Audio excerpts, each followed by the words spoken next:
Olá! Hoje a gente vai revisitar uma história que muita gente já conhece, mas por um ângulo totalmente diferente. Vamos analisar essa passagem não como um simples drama de família, mas como uma verdadeira aula de estratégia, de psicologia lá do mundo antigo. A pergunta que vai guiar toda a nossa conversa é essa aqui. Como é que um evento climático, uma seca, se transforma num jogo complexo de poder, de lei e, no fim das contas, de um acerto de contas pessoal? É exatamente isso que a gente vai desvendar. Bom, tudo começa com um cenário geopolítico que é brutalmente desigual. Uma crise que basicamente dividiu o mundo daquela época entre os que tinham que comer e os que não tinham nada. Ok, vamos entender isso aqui direitinho. O contraste é a chave de tudo. De um lado, a gente tem Canaã, que dependia de chuvas super instáveis. E claro, agora estava passando fome. Do outro, o Egito. Com a benção anual do Rio Nilo, o Egito era, sem exagero, a superpotência agrícola da região. E essa diferença não é só sobre clima, né? Ela define o poder. Então, a viagem dos irmãos para o Egito não foi bem uma escolha, foi uma questão de sobrevivência. Eles estavam ali na Via Maris, que era a grande estrada comercial da época, não como mercadores, mas como refugiados do clima buscando socorro. E é exatamente aqui que a história dá uma virada bem inesperada.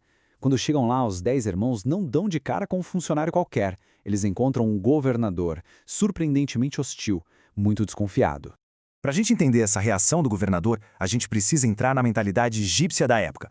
Segurança nacional era uma obsessão, principalmente na fronteira nordeste, que era a porta de entrada dos povos asiáticos. Então, uma multidão de estrangeiros chegando para pedir comida era vista como uma baita ameaça em potencial. E eles tinham até um nome para essa ameaça, Aamu. Para o pessoal da segurança egípcia, os irmãos de José não eram só uma família com fome. Eles eram Aamu, um grupo que precisava ser controlado com mão de ferro. E essa frase aí no slide mostra essa política funcionando na prática. Acusar de espionagem não foi um surto do governador. Era o procedimento padrão para lidar com estrangeiros de uma região que eles consideravam instável. Foi a primeira jogada dele para ter controle total da situação. E esse detalhe do intérprete? Isso é fascinante.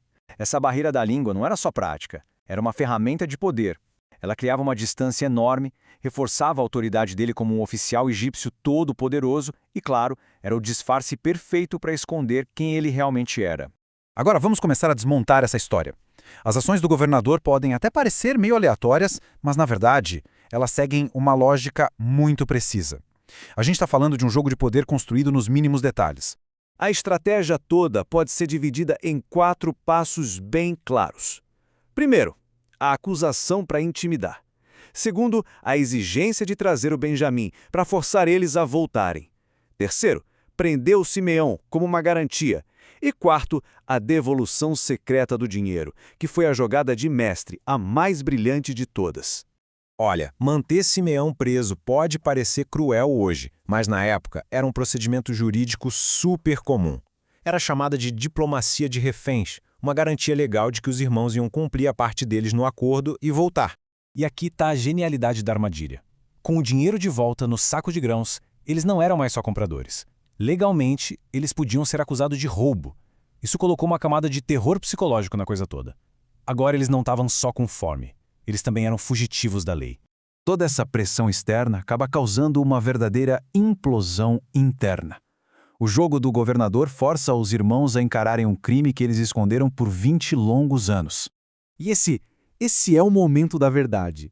Achando que o governador egípcio não entende uma palavra do que eles dizem, eles finalmente confessam a culpa. A pressão foi tão, mas tão intensa, que quebrou 2 décadas de silêncio e negação. O que eles estão sentindo tem até nome, Lex Talionis, a famosa lei do olho por olho. Eles não enxergam a situação como azar ou um problema político. Para eles, é o universo ou Deus cobrando uma dívida antiga. É a justiça poética em ação, ao vivo. E essa crise reverbera lá em Canaã.